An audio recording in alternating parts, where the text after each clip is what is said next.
Так, үй жағдайында өзбекше плов пісірдім.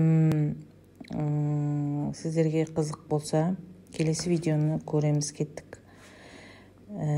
Сиырдың еті, сосын екі түрлі морков, біреу сары, біреу қызыл.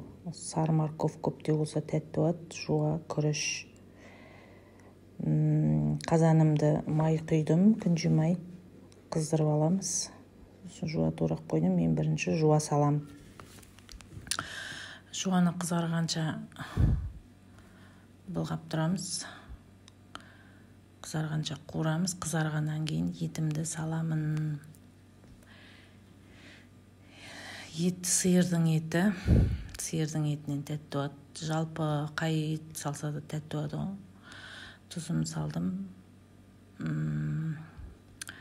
Кішкене мына беті қызарғанша күте тұрам. Сосын келесі бетін аударып былғаймын. Екеуін араластырып еттерімді екі бетін қызартып қуырамын.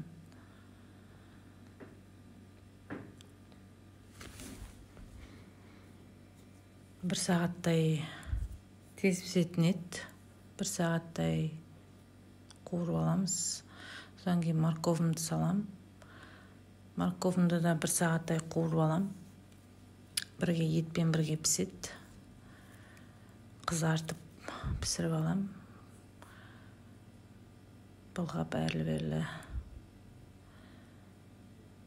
Кішкене қоя тұрам бір сағаттай. Содан кейін жақсы пісіпті, қызарып. Енді әбден араластырып, еттерімді езіліп пісіпті.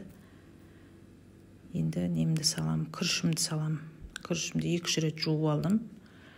Әбден ақ ұнын кетіргенше тұзым салып, су құйып, суы сарқылғанша қайнатып, астын қатты отқа қоям да. Сосын бетіне пергамент қағаз салып, бұқтырам жай отқа бұқтырамын.